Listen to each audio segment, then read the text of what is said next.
I have a sweater here. It's it's a store-bought sweater. And what I want to show you are something called fully fashioning decreases. Do you see right here, those little ticks? And it goes all the way up the sleeve. This means that the garment was shaped as a garment, as opposed to a sweater that's cut and then sewn together. And it's a nicer way of finishing. It's a more expensive way of finishing. And you can see it here, right here on the neckline as well. And so those details are incorporated into this sweater. And I just want to say, if you don't want to do it this way, if you would just like to bind off one stitch whenever there's a decrease, that's fine also. Everything will still work. We won't judge you, and it'll still be beautiful. But this is just a little detail that is part of the sweater. So the first thing I want to do is go over the abbreviations in the pattern. And this is in the armhole shaping. There's a direction for an SSK and a direction for a K2 tog. So the K2 tog is knit 2 stitches together. So you put your needle into the back stitch first, and you go in and you knit it. And that's all a K2 tog is. And it's a right leaning decrease. So now the other decrease, which is a left leaning decrease, is called a slip slip knit. And the directions are slip knitwise, slip stitch knitwise, do it again, and then knit slip stitches together through the back loop. So you slip it knitwise. I'm putting my needle in as if I'm going to knit and slipping it off. And now I'm putting my left needle in there and just working around and bringing my yarn through. And now I have decreased it by 1. And that's an SSK. And in general, when, this is like a side note, in general, when a pattern says to slip, you slip it as if you're going to purl. You slip it this way, unless the pattern says otherwise, and they will specifically say it, or if it's a slip slip knit. So if it just says slip 1, you put your needle in as if to purl, and you slip it off. So now, for both the sleeve and the armhole,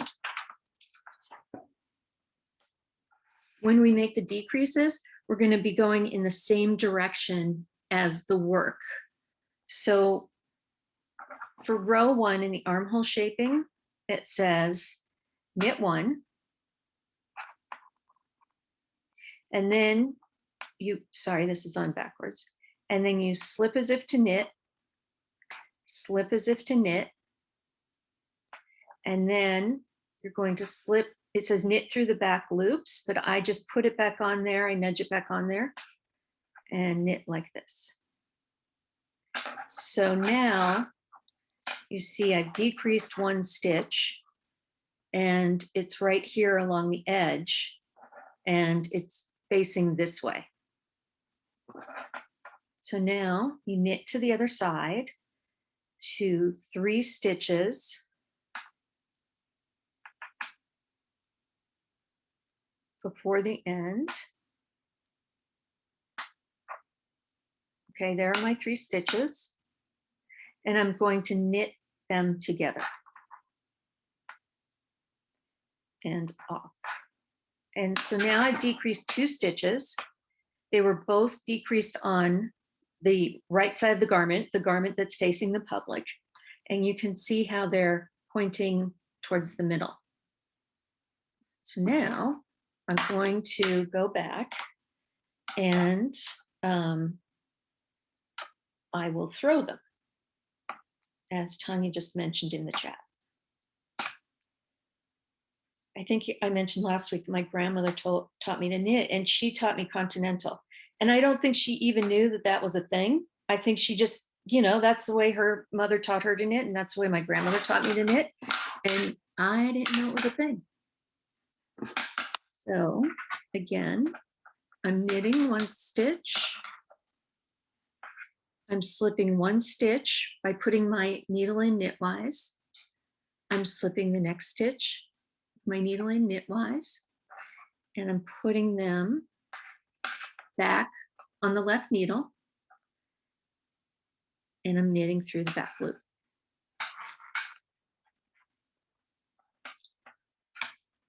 And I will knit to the end. So knit, see, I'm much slower this way. Here are the last 3 stitches, and you go into them together, knit, and finish your row.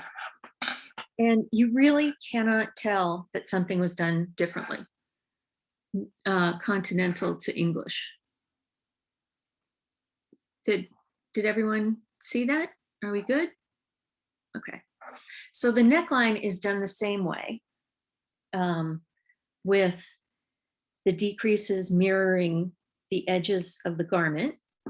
And Erica is here tonight. Hello, Erica. And she really helped with the instructions for this part of the pattern, because when I wrote the pattern, you know, as you're knitting the neckline, you're knitting right to left. And I had always written my instructions as you make the decrease on the right and you go to the other side and make the decrease on the left. And she said that that's not the way patterns are written. They're written with as if you were wearing them.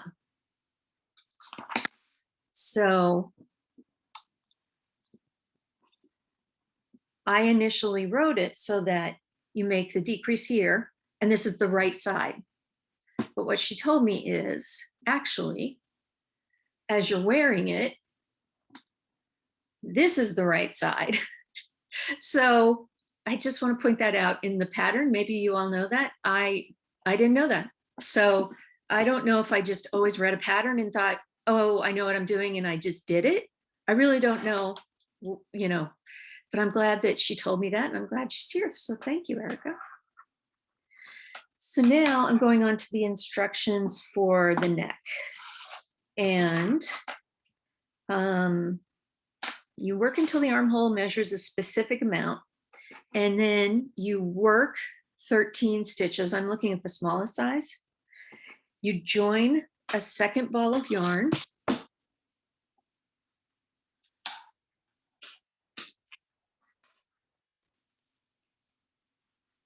So now I'm dropping my first ball of yarn right here. Here's my second ball. And you bind off the center 10 stitches. And I'm just knitting 2 and then bringing the first one I knit over the second.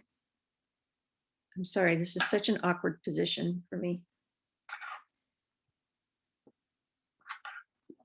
It's nice to keep these loose because you don't want your neckline pulling in and gathering in.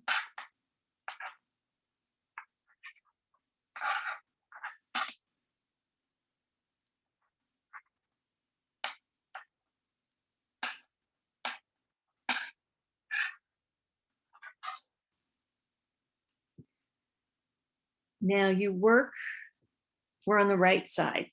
Okay, the right side of the garment, right side as if wearing, right? And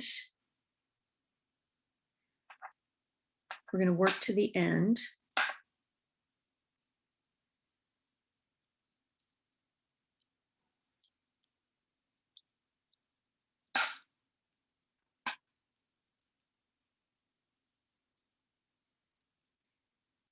Purl back.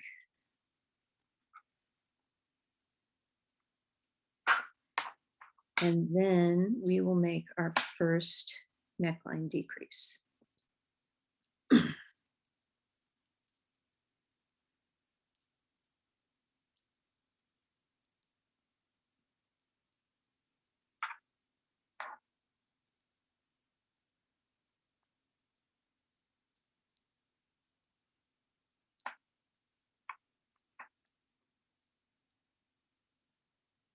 Okay, and both of these decreases, whether you're on the left side or the right side, are made from the front of the garment. Okay, so here are my decreases. It's 10 on the pattern. So the directions are knit 1, slip, slip, knit, and finish the row. And then you'll come back and do that again. And here is your first decrease on the neck. It's right here. So again, it's that fully fashioning. And it's going to keep your neckline nice and straight, excuse me, along the edge, as opposed to stair steps.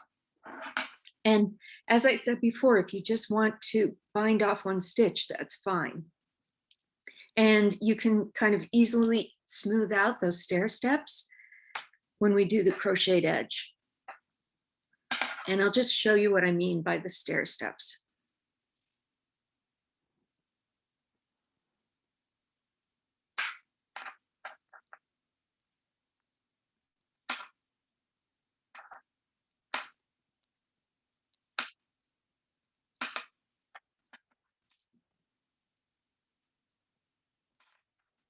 Obviously, I made this sample a little too big.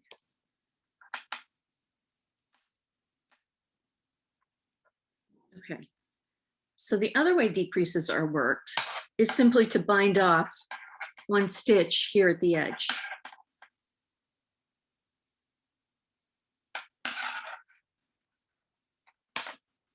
And you kind of get this bump right here. And the other way is to get this nice, smooth decrease right here on the inside. Whereas this ends up being a bump on the edge. So that's the fully fashioning decreases that are in the pattern. And the decreases can always be done either way. And the other thing is this, when you do the bind off, things can get a little loose right there. This is just a lot neater. So now, anybody have any questions? So we'll go on to crocheting. There are actually classes at Vogue Knitting called Crocheting for Knitters or something. It's kind of like the crochet lessons for non-crocheters. I just have one quick question on the order. Yes. Do you suggest doing the whole front and then going back and doing the back, or do you do the front and the back simultaneously and then break off when it comes to the shaping part? That's a good question. So the pattern is written so that you do the skirt and then you knit up to the armholes. And then you separate it into 2. And for the armholes, I shape them as I go.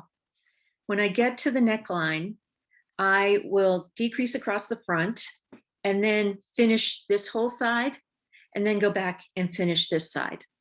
And I know some people try and do it simultaneously, but inevitably somebody interrupts me and I forget where I am. And I just, I don't know which side I've knit and which side I haven't. So I always finish one side and then finish the other. Okay. Did that answer your question? Yep. And then, and then you go back and do the back. Yep. Yeah. And the back is still in one piece until you separate it here for the back opening. Okay. Thank you. Okay. So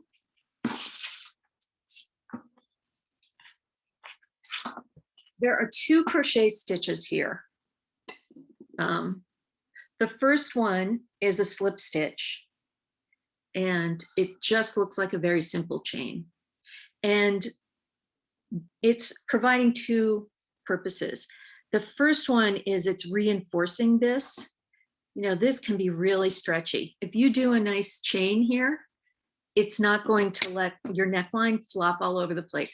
And you know, with a little kid, they're pulling it over and off their heads. They're not going to be very careful. So it is nice on a dress like this that there's something reinforcing that. And then it also provides a base when you go back and do the decorative scallops. So we're going to start at the bottom on the left side.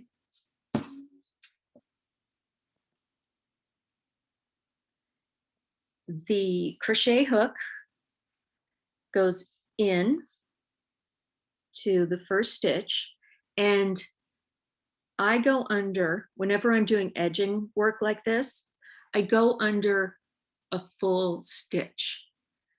I'm not grabbing just the edge loop because it can really pull out. I go in a full stitch, okay?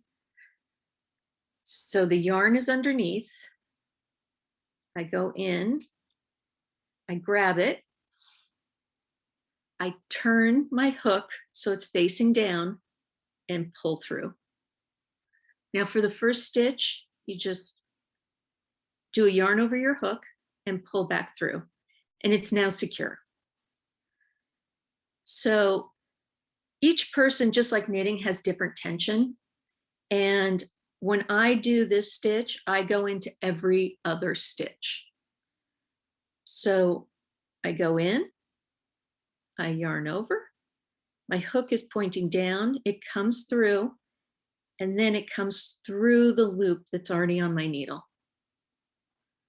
So skip one stitch, go in, yarn over, pull through, and continue right through the next stitch. I mean, the stitch that was on my hook.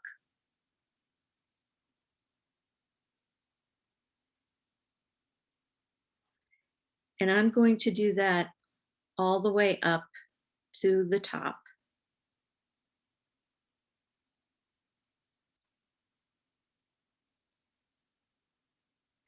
And just like with knitting, when you're picking up stitches along the edge of knitting, when you're going up the rows, you pick up 3, you put your needle and pick up stitches in every 3 rows, and then you skipped one, because stitches are wider than rows. And I find the same thing here when I'm doing crochet. I'm going into every other stitch, I mean, every other row. But then when I get to the top, I'm going to be going into every stitch.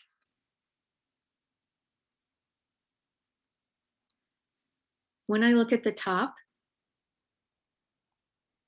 you can see here's the little chain that's the end of the dress. That's the bind off for the neckline. I'm going to go into the middle of that and go into the back of it so that I have 2 loops there. Yarn over, come through, slip through the stitch on my needle. Do the same thing, and you're going to go all the way around like this. And there's a sweet spot. There's a happy place that you will, you know, practice, where you're not too tight and you're not too loose. And it's just, if you start to see puckers along here, so example, if you start to see, you know, it gets really tight and you start to see some puckers, your chain is too tight. And if you start to see ripples like a potato chip, it's too loose. So those are the 2 tips as far as doing this. So you just keep going all the way around. And at Vogue Knitting, I took, you know, back when it was live, I took a class from Sally Melville, and she gave us a pointer that is just brilliant. And it's whether you're knitting or crocheting along the edge. And she said, never go into a hole. And Can you see that there's kind of a hole right there? It's where there was some neck shaping, and it's just kind of a stretched out stitch. So I'm going to go into the stitch before it. Now, from everything I just said, you should go into that stitch. You're going to skip it. Do you see how it's all stretched out? You're going to skip that and go into the next one. Because if you go into a really loose stitch like that, if you go into a hole, it's just going to elongate the hole. So I give that stitch, I make a little tighter to close up the hole, and I keep going. And here's another one. Here's another loose stitch. So I'll go into the chain before it. I'm going to skip the hole and go into the chain after. And I just make it a little tighter, and that'll close that right up. And it's so funny, when she said that during this class, it was one of those light bulb moments, or maybe a head slant moment, where I went, of course, you put a stitch into a hole, it's going to make the hole bigger. But until then, I just had never thought of it. So that's the way to do the slip stitch around. And now we're going to go back and do the shells.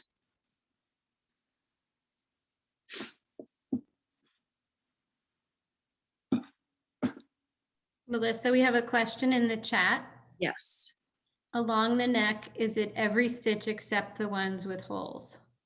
Yep. When you do the rows, when you go up here, it's every other stitch. And then when you come around here, it's every stitch. So now. Except the holes. Yeah, except holes. Exactly. So now we're going to do the little scallops. So again, you start at the bottom. I put my hook in. I pull it up. I yarn over. And I come through one, and now it's secure. Okay? So to make the buttonholes, you're going to chain 3. And it's the same motion as before. Yarn over, turn your hook, come through. And you do that 3 times. Okay? And now you count 3 stitches here. So 1, 2, 3. You put your hook in there, and you secure it by just going in, grabbing the yarn, and pulling up through the stitch on your hook. So 1, 2, 3, and then I count here 1, 2, 3, and I go in. Oh, and for the buttonholes, see, I just made 2, and there's a long space here. The directions say to make a buttonhole, and then to do 2 slip stitches here.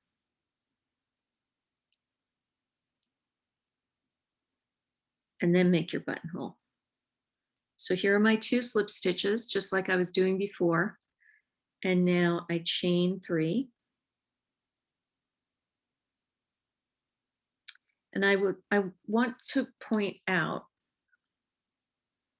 that right here, do you see how it's coming out of this chain right there? You don't count that when you're counting 3. So the next one is 1, 2, 3. Melissa? Yes. Do you put your crochet hook right through that V, sort of right through that knit stitch? Yep. Okay. I have worked so hard on trying to get the lighting right here, ladies, and I'm sorry. It's just kind of glowing and it's hard to see. No, it's good, and that blue yarn is great. I just wanted to make sure everybody could see that. That's how I read it, but I just wanted to be sure. Yeah. So it's 1, 2, 3. and I'm going into that V and coming up. And now I have one more stitch here. I'm just going to do a slip stitch. This, I think it's important to get 3 buttonholes there, but other than that, if you have an odd stitch here and there, it's not going to matter. So now the instructions are to turn and do a slip stitch in the first 2 stitches here. And I just felt that I wanted to give a little bit of space before the next chain so that there wasn't like a lot of loops here on the edge. So now I'm going to do the same thing as before. 1, 2, 3, and count 1, 2, 3, and secure it here. So when I'm designing these scallops, I designed them to be decorative, but not really big and loopy because of the size of the child, but also it was just a design element. However, if you like your scallops loopy, you can, instead of chaining 3, you can chain 4. So 1, 2, 3, 4, and only count 3 loops like before. 1, 2, 3.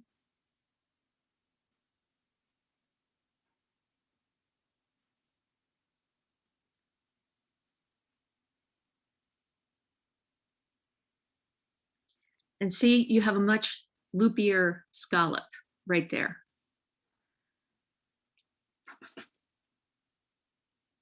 So this is chaining 3 and putting your, securing it in every 3rd chain.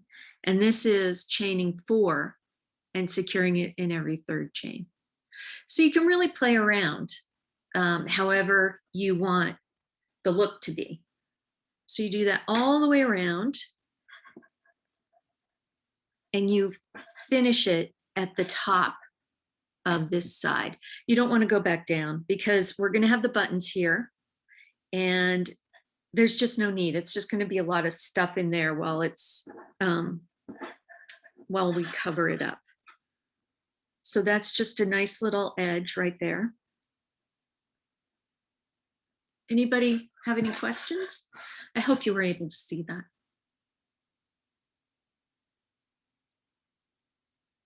Okay, so that's the demonstration for today.